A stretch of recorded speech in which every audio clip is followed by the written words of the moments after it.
Welcome to We Gate of the Artist Way. You've made it this far, so 2 thumbs up for you. I'm very proud. It's not easy to get this far, but you've done it. So let's talk about how to recover a sense of strength and how to survive loss, how to transform criticism into fuel, and how to keep growing no matter what. Okay, first, let's talk about survival. What can we do? Everybody experiences the things that happen in life. Loss of people, loss of hope, loss of faith, confidence, money, and also sometimes we get criticized by other people. What is the best thing we can do is to acknowledge that this thing is happening to us. And only by acknowledging it, we can actually transform it. If we don't, it can fester inside of us and create all kinds of negative blocks, self-beliefs, and so on. So what we want to do is air it all out and get really transparent to ourselves to really understand, okay, this is what happened to me. This is how I can grow from it. Not all criticism is bad, only the criticism that has no truth in it. Because as long as there is any little bit of truth in it, we can, extract something from it and see, does this work for us or does it not work? But if there's no truth in it, if it's just a personal attack or a carte blanche to criticize somebody's work or first steps even, there's nothing to gain. And then we must discard it entirely. Because otherwise it can just feel like we're being abused. Which leads me to the next point, the ivory power of academia. It's sometimes an environment in art schools or any institution really, that it's more about deconstructing and criticizing than encouraging and building people up. So sometimes for an artist it can feel like their work is not really valued. And that can be massively discouraging. And this encouragement can feel really confusing and result in a proper block. Because why would you do something that other people don't appreciate? What we must do then is to mourn that loss or to mourn that person we wanted encouragement from, to mourn their opinion or to let go of their opinion and to then encourage ourselves.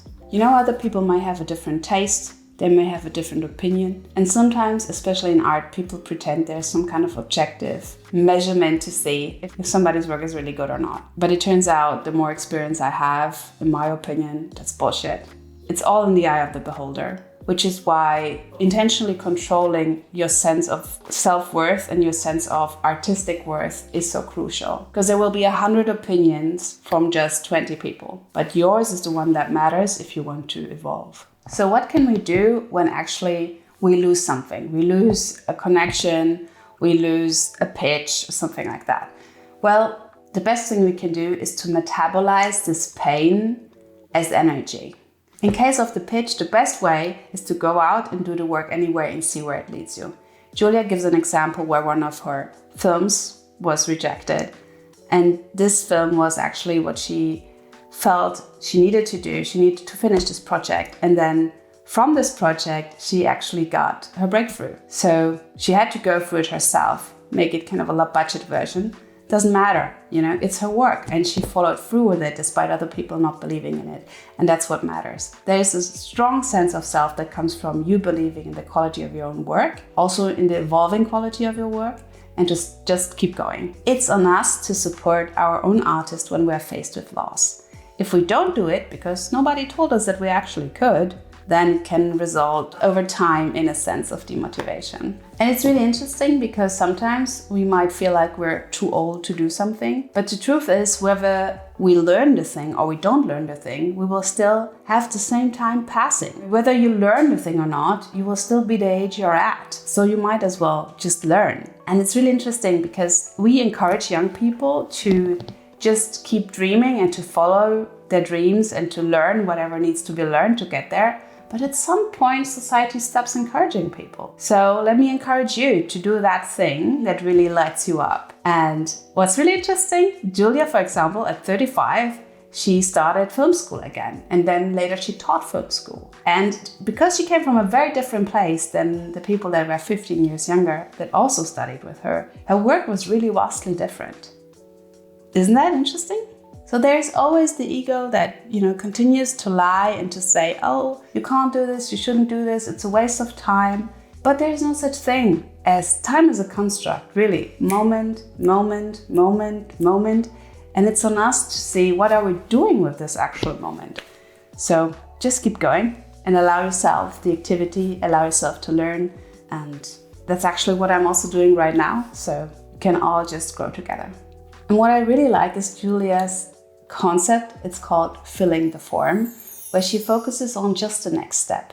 Because sometimes when we focus on the result, it's too big to grasp how are we getting there. So instead of really trying to know ahead what we're going to do, because we can't know before we go through the steps, we might as well just focus on the steps and go. This is a principle that's actually repeating in her book, but I think reiterating this is really good. It's helpful to allow yourself to fail in the small steps and to just do it again. Like, for example, this is my 11th take of this video because I had to travel, I haven't spoken to the camera in some time. It doesn't matter, it doesn't matter. We can just start over, especially in the small steps. It doesn't feel like you're tumbling down all the way from the mountain. No, you just stumble and then you do the step again. And that's how you actually get there without obsessing over time or the result. So the next bit is about how our early losses connect to our present losses, which is something that Julia explores in every chapter a little bit more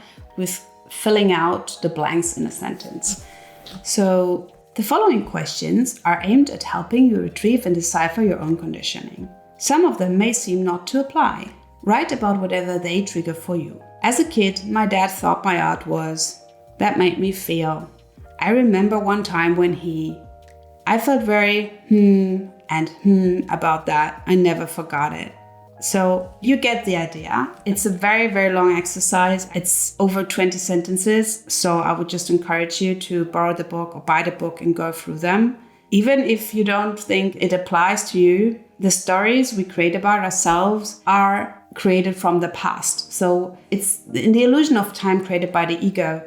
We acquire our beliefs somewhere. And this is another exercise to see, okay, how other people's perceptions have influenced us. Excavating step by step. The next exercise is about affirmations. So we're supposed to choose 5 affirmations from a stack. And my affirmations are: creativity is a blessing I accept. My creativity blesses others. My creativity is appreciated. I now allow myself to heal. I now share my creativity more openly, obviously. And 6, my creativity is valuable and needs to be watered with time. These are the ones I chose because they spoke to me especially.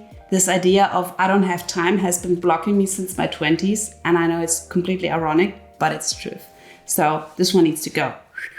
In terms of the exercises, I chose a few, mainly about where I want to go, so I can focus on acquiring the skills and allowing the resources for me to get there. A little bit like manifestations. Actually, Julia mentions, for example, Barbara Sher in her book as well. And I love Barbara Sher. She's the inventor of wishcraft. So if you don't know Barbara Sher, she's absolutely worth checking out.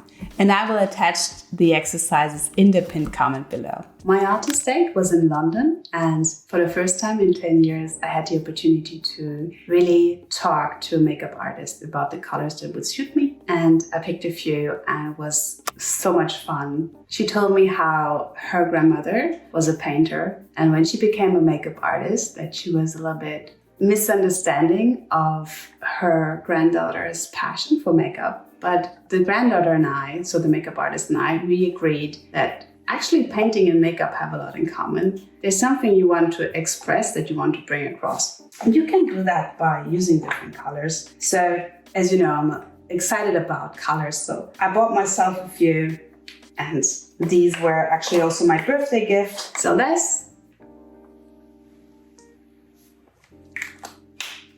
is the result. Something I can experience and something I can also carry with me in the next phase for video making, for going out, whatever it is. New colors for me. I hope you enjoyed this, and I will see you next week where we speak about recovering a sense of compassion. Bye.